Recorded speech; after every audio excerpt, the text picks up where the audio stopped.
Hello there, very good morning and welcome to your Primetime Breakfast News Bulletin. I'm Shane Silva. Let's start off with a look at your headlines. GCE O-level results released. Sri Lanka's ambassador to France states that there are dangerous results from the resolution that was adopted on Sri Lanka. And US President Barack Obama warns North Korea.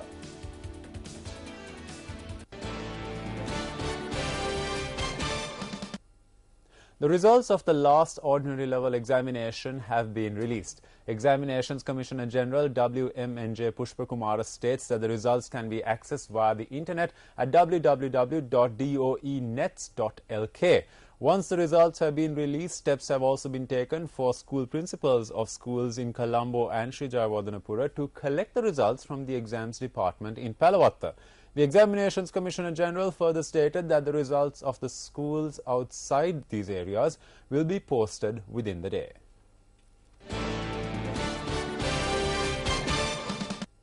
On to another story that made the headlines this morning. Now, Sri Lanka's ambassador to France, Dr. Dayan Jayatilaka, states that there are dangerous results that have emanated from the resolution on Sri Lanka that was adopted at the UNHRC session in Geneva recently.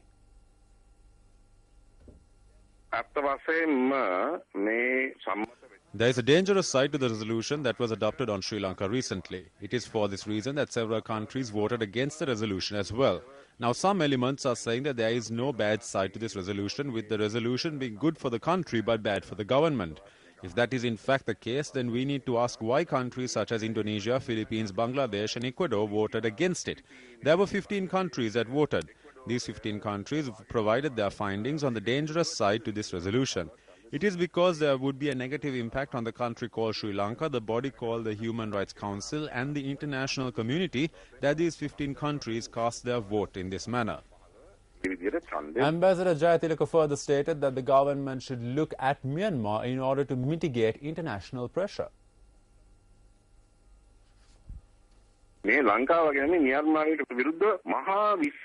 Unlike in Sri Lanka, Myanmar had a lot of pressure exerted on it from the international community. However, there is nothing like that today. Why is this? That is because Myanmar successfully restructured itself internally in order to escape from international pressure. They did things like freeing Aung San Suu Kyi. Therefore, Myanmar was able to disarm those elements who were waiting to strike at it.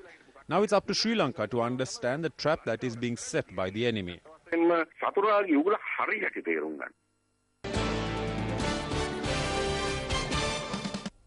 In the meantime, the Disaster Management Center requests the public to support and prevent and curtail the spread of wildfires in mountainous regions. The center stated that civilians are connected with many of the mountain range fires that have been erupting in Badulla, Nuwara, Matale and in the Kandy areas.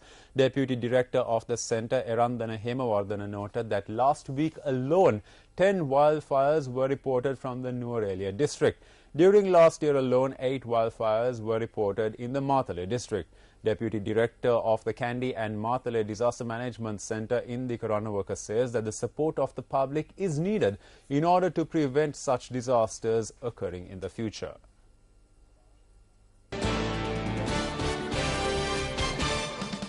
The Federation of University Teachers Association says that a special committee will be appointed to look into the quality of teaching of university lecturers. Its chairman, Professor Nirmal Ranjit Devasiri, stated that this step was being taken during a meeting of the executive committee. He added that various areas, including lecturing techniques of lecturers, will be looked into through this committee.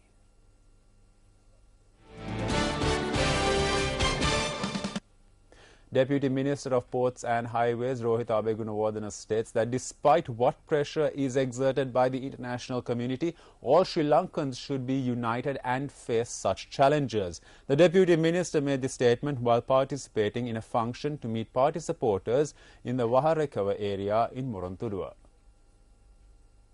දැන් බලන්නකො මානව හිමිකම් කඩ වෙලා තියෙන්නේ කාගේද කියලා 2009 Now take a look at whose human rights have been violated. Since the 19th of May 2009, nobody's human rights have been violated. People's human rights have been secured. However, this cannot be seen in America, Britain or Italy. They do not see this, and yet they want to create an impact on our country. However, we want to state to the international community that there is nothing similar to what was present in Libya, Iraq or Syria. No matter what foreign power comes, we need to pass the message that the people of this country will not be divided. This is a message we need to remind the international community. මේ රටේ ජීවත් වෙන ශ්‍රී ලාංකීය ජනතාව බෙදෙන්නේ නැහැ එකට ජීවත් වෙනවයි කියන පණිවිඩය අපි බොහොම පැහැදිලිව මේ අවස්ථාවේ මුළු ජාත්‍යන්තරට මතක් කරනවා මිත්‍රෝ.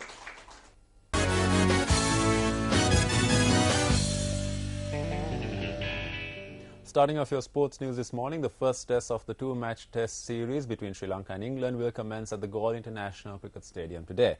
England will go into the series as the #1 test team. Meanwhile, Sri Lanka captain Mahela Jayawardene expressed these views at the pre-match media briefing yesterday.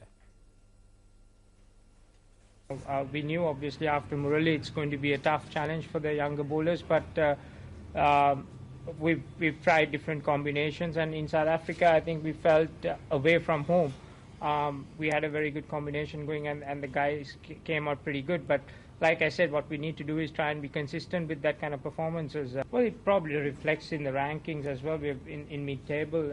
That shows that we haven't been consistent, even though we played some really good test cricket.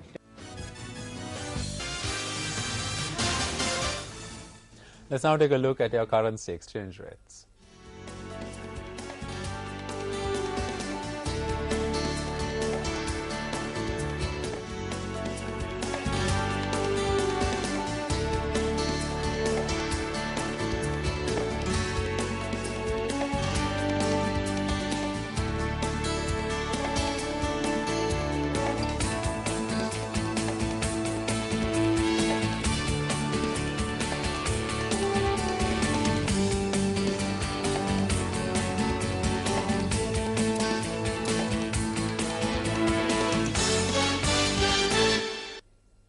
And with that, we wrap up this edition of your Primetime Breakfast News Bulletin. Of course, you can catch us on the World Wide Web at www.newsfirst.lk.